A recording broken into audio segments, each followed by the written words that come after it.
page 171. The Maamar is still Hatei of the Kayazdacha. Hopefully we can finish it by tomorrow.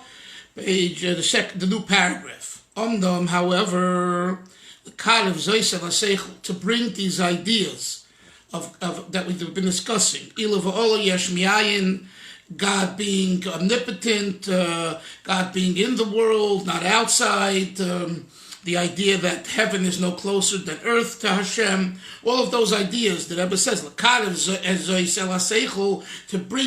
mekarev it, to bring it closer to the mind. I'll say, this is what David HaMelech in Tehillim is this is what's referred to, in Tehillim, Hanoita Oizen Halo Yishma. If Hashem bends his ears, will he not listen? Will he not hear? Im Yoitzer Ayin, if he creates the eye, Halei Yabit, he won't see. I looked it up, and actually the verse before, the psalm before, I think it's Psalm 93 at the end, David is talking to the Rishoyim, to the wicked people, to people who are going against Hashem, who think they could do whatever they want, and they'll get away with it. So David then comes along in the beginning of 94, or in Psalm 94, and he says, what do you think, wicked people? God doesn't hear your evil that you're doing? God doesn't see your evil? He sees and hears very well what you're doing. From that, the Rebbe said, Moshe, earlier in the Maamar, there was a whole discussion about God seeing and hearing, and that's how he introduced the philosophers, because they say that God is not interested in us. So of course he could hear and could see when he wants to, but he's not interested. And of course David HaMelech is arguing just the opposite by saying God is interested, because God is not just spiritual, he's transcendental. That's the hemshich. But here the Rebbe is going to focus now on the idea of hearing and seeing. So this is going to bring us back to the beginning of the Maamar. Let's see what he says. The L'chayre, in the movement, seemingly it's not understood. Why does David HaMelech grab? Meaning, why does he discuss these two koiches, these two powers of the soul, which are Riyah, seeing, Ushmiya, and hearing. Ushnei ho'evorim, the eye and v'oiz dafke. And why does he mention specifically the eye and the ear? In other words, there are other parts of the human body that David HaMelech could have used to describe Hashem's interest in what's going on, and hence the wicked people just know that Hashem's heart. It's all metaphors. So take the heart and talk about how you have heart palpitations and heart feelings and all kinds of the blood going through the heart. Use heart as a metaphor for Hashem's interest in the world, and that the wicked people should know that God's heart is pumping or not pumping depending on your behavior. He doesn't say that. He doesn't use the heart as an example. He uses the ear and the eye. And the question is why? And he continues to explain, who the idea is, because with these koiches, yesh behem kidei hekesh kloli, there is an overall comparison. Hekesh means a comparison, a general comparison. It's easier, the Rebbe says, to understand the way things operate in heaven, Lamaila, in God's Godhead, by understanding the eye and the ear. That's what he says. We'll see how he develops his position. But that's what he says as an introduction. And he explains. The Yuvan Zal Derech Moshel. The Rebbe says, let's take a moshel to clarify this. Ba'odem Lamata, take a human being, a person below, on earth. The seeing and hearing, they are two powers that bring together, that are mechaber, separate things. Separate things. Two things that are totally different than each other. And the eyes and the ears bring them together. And the eyes and the ear accomplish that they become literally united in such a manner to the point that these two separate items, one from the other, in addition to the fact that through hearing and seeing they come together, they're beyichud, they're be'achdus, they're united. In addition to that, one makes an impact on the other. The Rebbe says the idea of uniting the koychos could be also with what's called the koyach hatnuah. Koyach hatnuah means the power of movement. When a person grabs something with his hand, the hand that holds on to the vessel, it becomes united with the keli. They become united, mamish together. So 1 second. So what's his question, Moshe? His question is, if that's the case, Yoni, what's the mila, what's the advantage of the eye and the ear? He said before that when you hear something, you can hear opposite things and put them together. When you see something, you can see opposite things, separate things, and they're together somehow in your vision. The Rebbe says, well, we can do the same thing with grabbing something, holding on to something that's contrary, or two things that are contrary, you can hold them together. So he goes back to his original question, what's the virtue of hearing and seeing that David HaMelech cites those in the verse and not the idea of grabbing, for example, which is, grabbing, by the way, is related to what's called the koach hatnuah. Right? There's the koach ha'ayin, the koach ha'oizen, and there's the koach hatnuah, movement. Okay, movement of the feet, movement of the hands, movement, tnuah. So he explains. The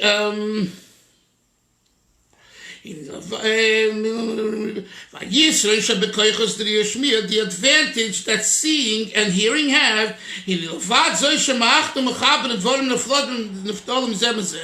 addition to the fact that they unite them, things that are separate,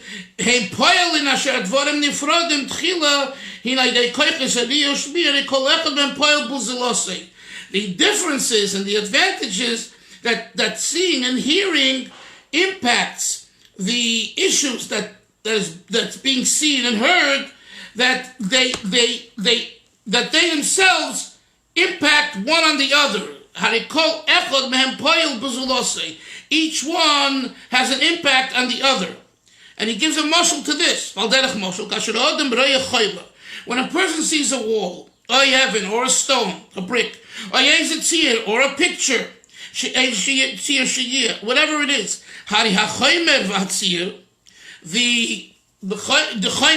the wall that he sees, and the picture, the image that he sees, are formed in the brain.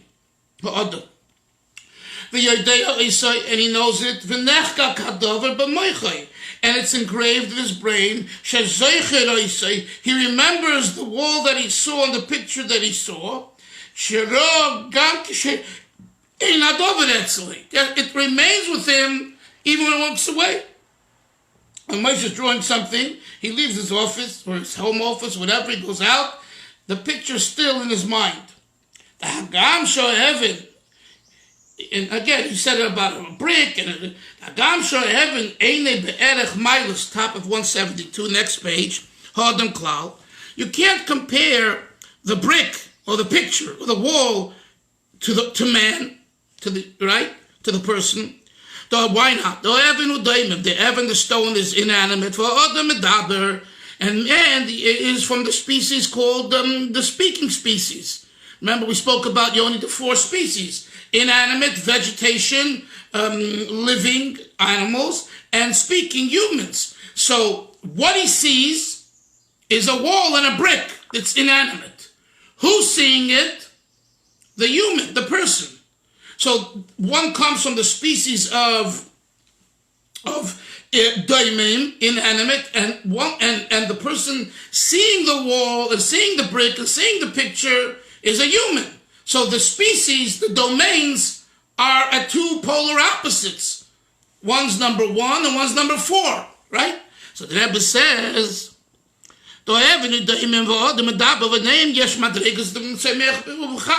in between 1 and 4, you have 2 and 3, which is vegetative and living animals. It's known that the vegetative and the inanimate, there is a correlation between the two.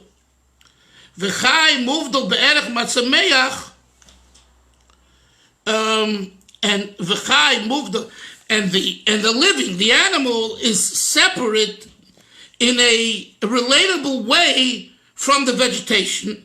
In other words, there is an association, a closer association between the tzomeach and the chai, right? The proof is, what's the proof? That the animal eats the grass. The grass is vegetation. The animal is chai. And the animal walks around eating grass on the field. Surely the animal, the domain of the chai, is surely separate from the domain, from the inanimate, from the stone, right? Not right.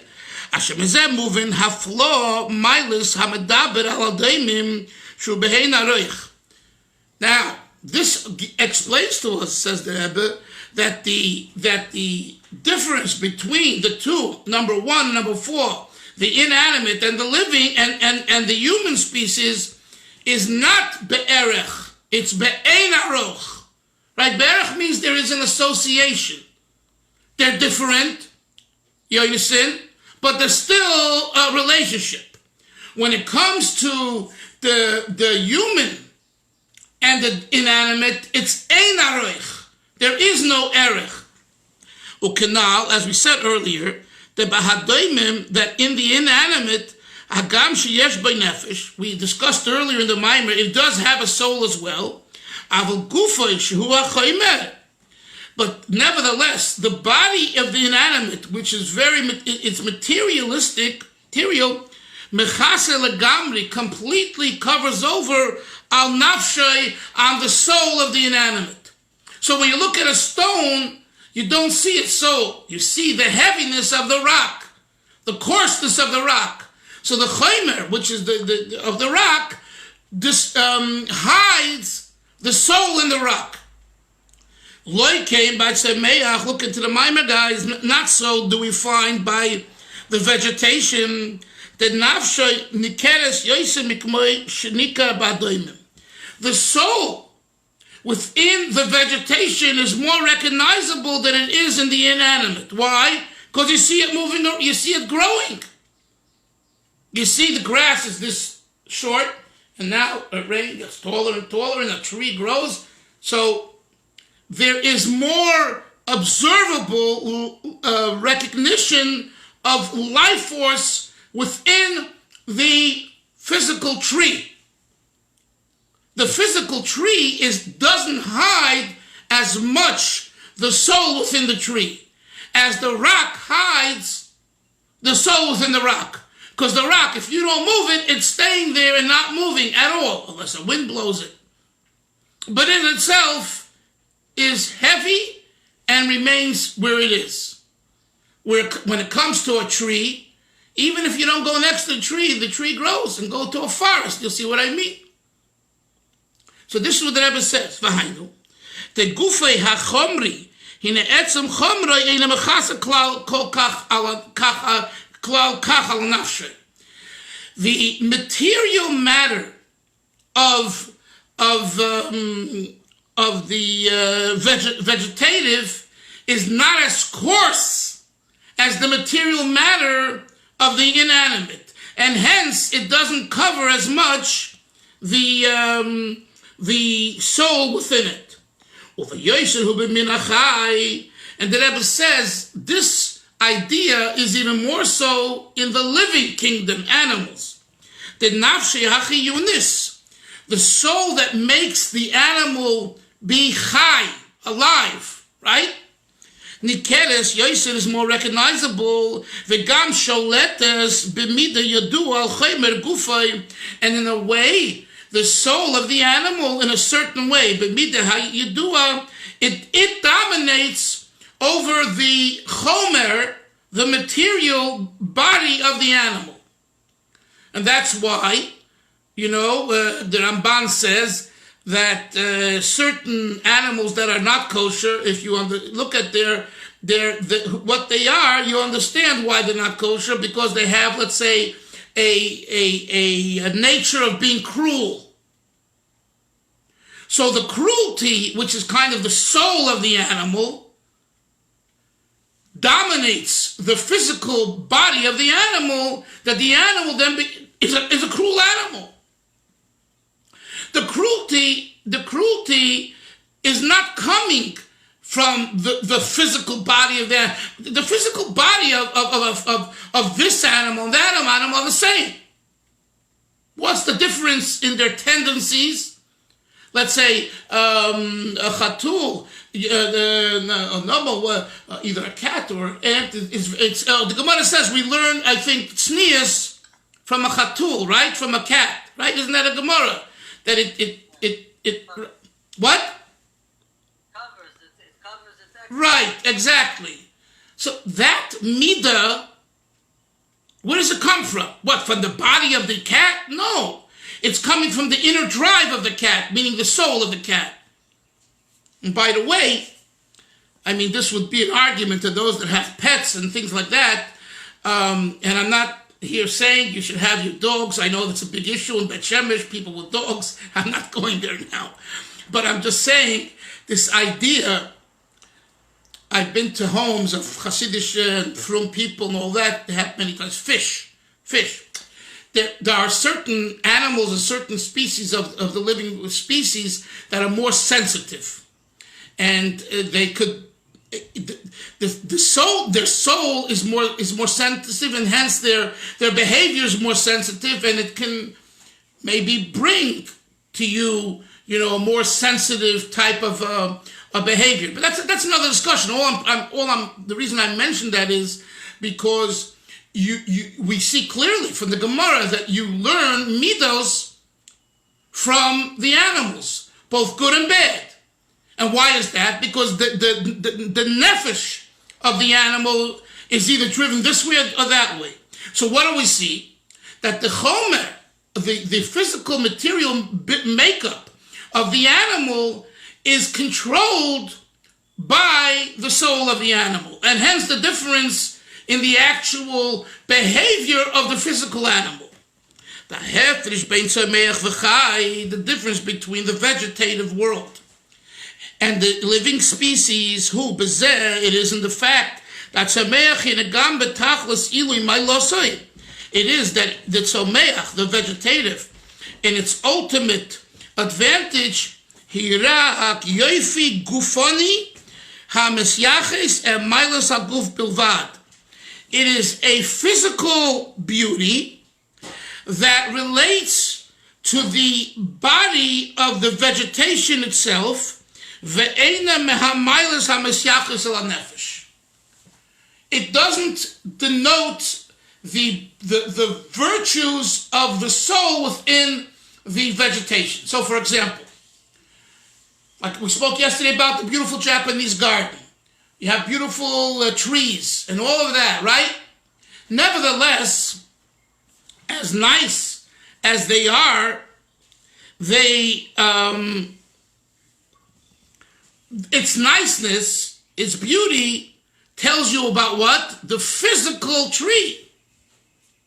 When you look at a tree, you don't see what type of energy, the quality of the energy in the tree. You have no idea. Whereas, when it comes to the animal, when you look at an animal, you study the animal, you understand the makeup of the animal, you relate more to what's behind the animal. So, one second. So that's why, I don't know if you're going to say it here, but just a thought that comes to me, that it says, Shleima Melech, was able to understand the language of the animals. So we usually learn Pshat is because Shlomo was so bright that he knew the language. A thought just came to me, it might be different, or might be in addition to that, he saw the Toichem Pnimi, the inner drive within animals, which includes language, and that's what it means he understood language. I'm not disagreeing with what the Gemara says that Shlomo HaMelech understood the language of animals. I'm analyzing that idea to also include, and maybe primarily include, he understood and saw the chayas in the animal. Why? Because the chayas in an animal is more observable. Now, for Shlomo, it was observable to the point where he actually understood their language, and for you and I, it's understandable, much less of a degree. But nevertheless, we understand that this particular animal has this type of a drive, i.e. a soul, this type of a nefesh, and another one. But when it comes to a tree and grass and vegetation, yes, we see it's growing. And since it's growing, we know that there is something behind the growth, because the growth itself is demonstrative of the energy, but nevertheless, it's still not as clear and observable. Yes, Yoni, you wanted to say something? Yeah, Rabbi, do you think that the source, what he's saying here, the Rabbi is saying here, in the case with the animals having some kind of energy, is this the reason why in Chabad they don't let kids play with animals that are not kosher? You think it's for the same reason? Yes, the Rebbe, when he spoke about, not to avoid educating children with non-kosher animals, including the teddy bears and all that, and Disney and all that thing, And by the way, the Rebbe didn't say it's forbidden and it's halachically forbidden. I don't believe he said that. He spoke more about the hanhaga, the conduct, and he definitely was of that opinion. I'm not diminishing that. He was very much of the opinion you shouldn't do that. And today in Chabad, there is even those that aren't perfect in that area, it's on their mind. That I've seen that, I've gotten many questions about that over the years. So you see clearly that it touched the Chabadniks, but not everyone is able to carry it out. I once had, when I was in Marin County, we had a preschool, and there was an Israeli woman who we hired to help us in the school, and she was a very good teacher. And somehow we had either a few books or something that had some pictures of not kosher animals, and she wouldn't hear of it. She would not hear of it. She made a storm, and she drove me nuts. And she was right, because she said, this is a Chabad preschool. You're a Chabadnik. I'm a Chabadnik. The Rebbe said we shouldn't do this. Why do we have the... And again, it wasn't like, but whatever. What am I going to do? Tear out the whole book? And whatever. And she was very fanatical. She wanted me to tear out pages. But I understand her. I do understand her.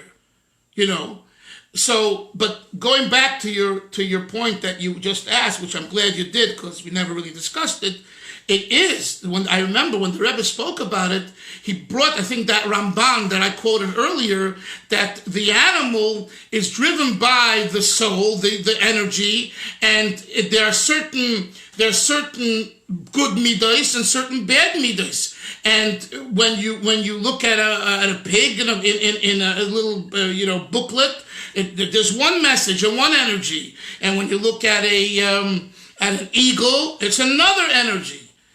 And by the way, that issue also comes up when you take children to the zoo. Thank you. Yeah, to the zoo.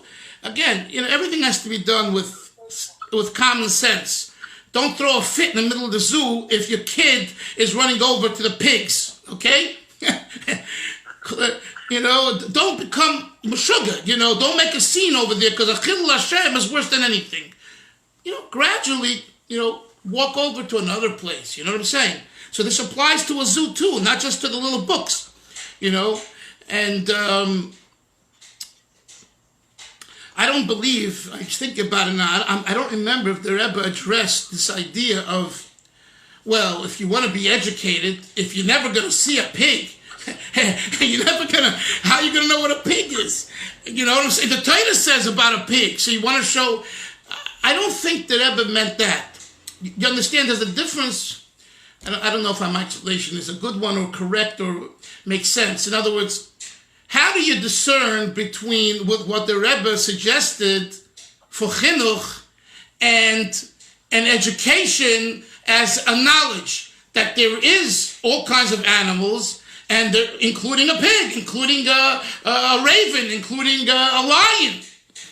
So what should you do? Like turn away your head when you see a lion?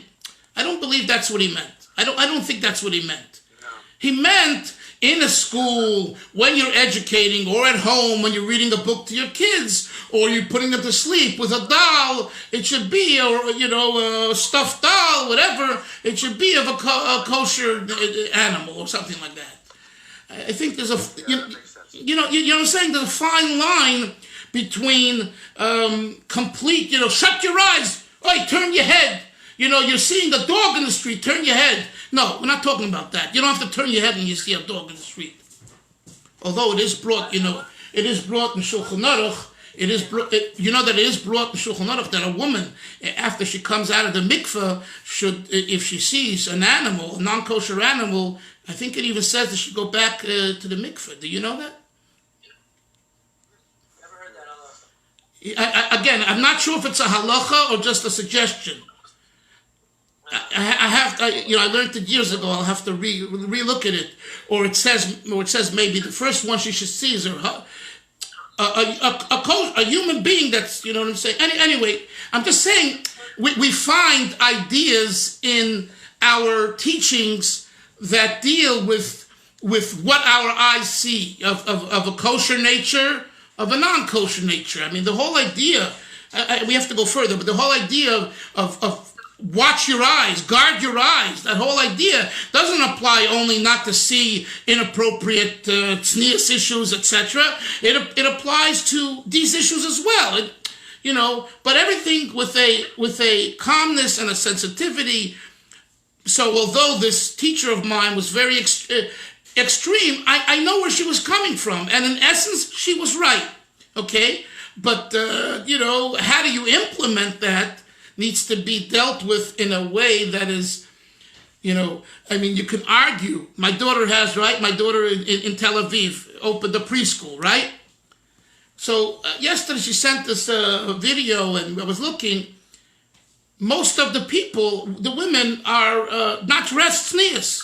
Nothing terrible, but that's the way it is. That's the way that the Israelis are dressing in Tel Aviv in 90 degrees. And they're sending their children. They pick up their children. They sit with their children. So what should you do? So you tell, isn't that just as bad as seeing a treif animal? So, and you don't make an issue. You don't throw them out, and you don't say anything. I mean, they're from, or I don't know if they all are from, but they're interested in a Chabad institution educating their children. And that's a big step. My daughter told me that one of them is a fighter pilot as we speak. And sometimes she can't pick up because she has a mission she is a fighter pilot. She grew up very secular and Israeli. Her husband is modern Orthodox. And I think that they're sending the children to her gan. And the hope is that this will bring the family together. So look at the greater good that comes from what's happening. The fact is that she dresses the way she dresses, and so when we talk about the animals, Yoni, and we talk about the soul of the animal, the point is a good point you made, and I'm glad you brought it up. At the same time, it has to be thought out and implemented in a good way, and husband and wife should be on the same page and try to work it out and come up with a system that works for the family.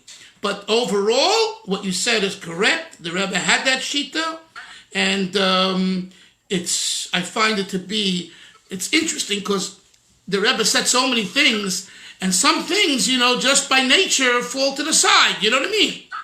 And this issue, every year I probably get 1 or 2 calls or emails or WhatsApps asking me about this issue, It's like the Rebbe spoke about it 30, 40 years ago, and it's still like active by the new generation, by people who didn't even see the Rebbe. It's amazing to me. It's amazing to me. And it's a very beautiful thing that, because it touches, the core, the education, the chinuch.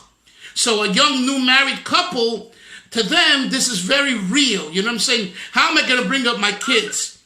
And in a way, this is more relevant to the new generation than the siches and the Maamar, the talks and the study. The mother has to change diapers, or the father's helping take the garbage out, and they're running around to make parnasa and everything else. And what are they worried about? They want to raise their children in a Yiddish Chasidus way. So they want to know what that means. The scholarship, if they'll get around to it, they'll come back to it. Let's get back to the text, guys. Okay. I want to offer a thought about that before we move on. Yes. And that is that it seems to me that people like to surround themselves with living things. They like to surround themselves with plants, with fish. When people own animals, one of the things that they say about that is they get an animal for company. Yes. Like a dog or a cat for company. So it seems to me that what that suggests is that there's a different kind of bonding that goes on, a different kind of attachment, and that certainly would speak to the idea of, and that's also similar to what's going on when children attach to dolls. So people are, it's reflective of a certain aspect of human nature that you don't see. Nobody would ever say, well, I'm lonely, I'm going to get by myself a plant. A plant's not company, but a person would say that about a dog or a cat. Right, and so what you're saying is, and what's the reason? What continue, finish your thought. And what's the reason? That there's a capacity. The human being has a certain capacity for attachment to that kind of an animal, an emotional attachment, and thus you might be attached to the midos. So that's the point of what the Rebbe is making in the Maamar, that the reason the person wants the animal, because there's more of the midos, the soul, that's observable and palpable in the animal versus a plant. That's the point. Yeah, we're saying the same thing. But you brought it out in a good way, and it. I'm just saying that's sort of an instinct where it kind of lives in human personality. Right. Right. You know, I'm sure, Hillel, there've been studies about this, I would think, right? In the universities, there probably were studies about, this whole idea that you're bringing to the table, right? Yeah. Okay. Therapeutic applications. I mean, for veterans and so on, people suffering from post-traumatic stress disorder, there's a big movement for therapy animals. Trained animals who are trained to respond to signs of post-traumatic stress. Right. So that's another thing we would have to look at carefully. The therapy aspect of animals. How do we balance that with Chazal's? In other words, I'm saying, in other words. Let's say you don't want a treif animal in the house, but if you need a therapy, in that situation, maybe it's justified. For sure, if you need a blind person needs a dog, of course, we're not talking about that. That's refuah. But even, like you said, the therapeutic aspect, there's an idea there. But of course, if one can find an animal that has both the therapeutic value and the kosher value, that would be better. So I guess we'll all bring in a camel. No, camels are kosher. No? Let's go further. It gets even better, guys. It gets even better. Listen to this.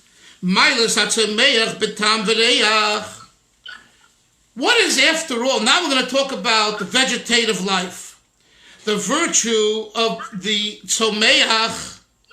What's its virtue? What's its specialty? Betam vereach. Tam is taste, vereach is smell. A beautiful plant might have a good, pleasant smell, or a beautiful tree of flowers. Not might, do. Heininyonis gula. They are remedies, asher yeshnom gam b'minei hadoimim, that you also find amongst the inanimate, like certain stones, v'gufei balichayim gamkein. And the Rebbe says, you also find this amongst the bodies of animals. In other words, meat. The difference between a steak, which tastes one way, and a piece of chicken that tastes another way. What is the specific virtue of the vegetative?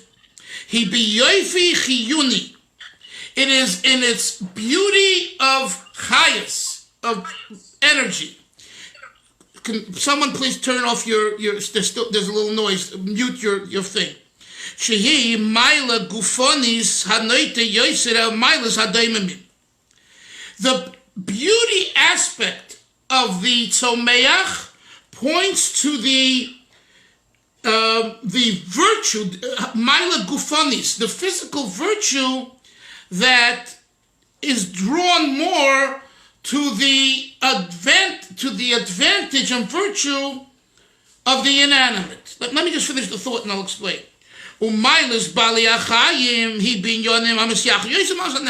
He's just repeating really what he said before, what we discussed. And the virtue of the animals is closer, denotes, it points to more of a spiritual, soulful nature, advantage. So he's saying like this, that in Tzomeach, and in Domain, again, Tzomeach vegetative has more soul observable than Domain inanimate. But nevertheless, both of them in comparison to the animal, the other kingdom, the living kingdom speaks much more to soul than body, as we discussed before.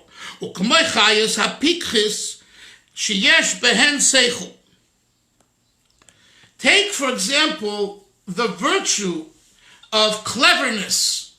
You know, they say a shual, a fox, is very shrewd, very clever. So what do we call this? The pikach,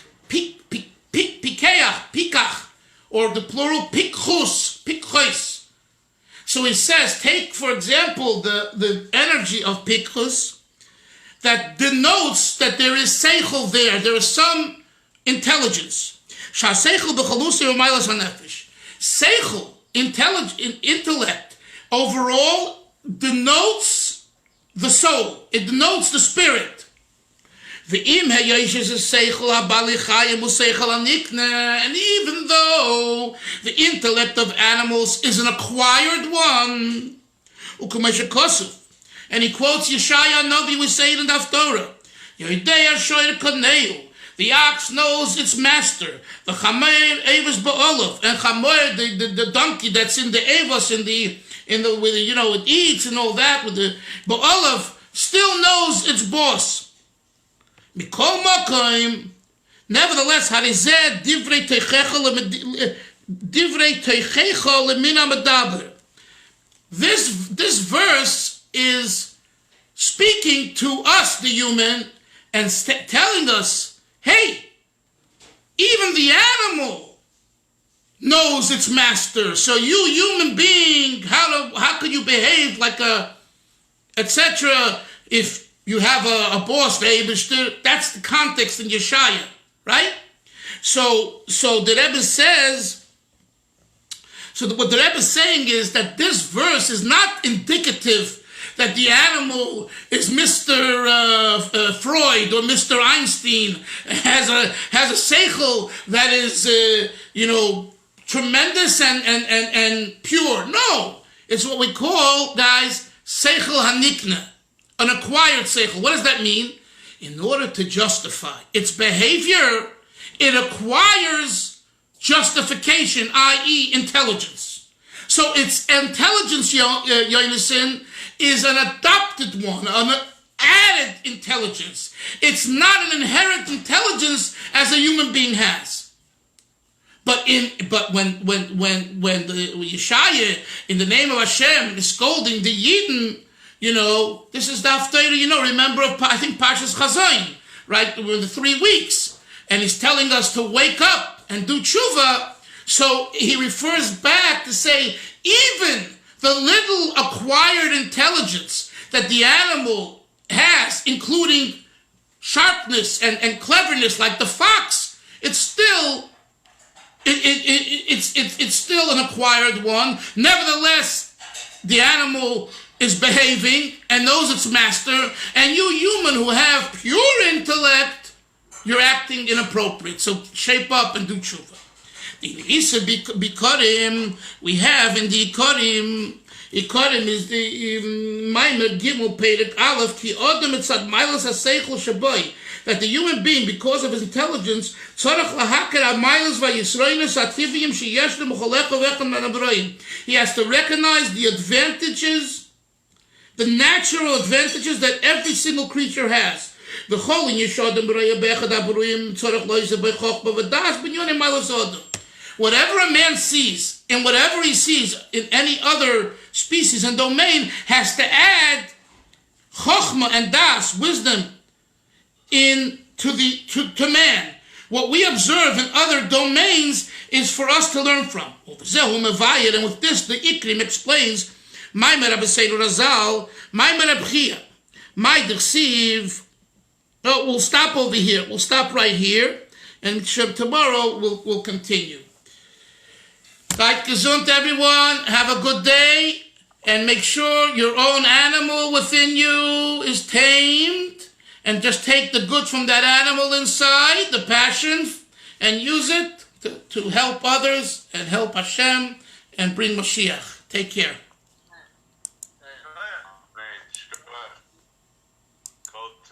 Kol Tov.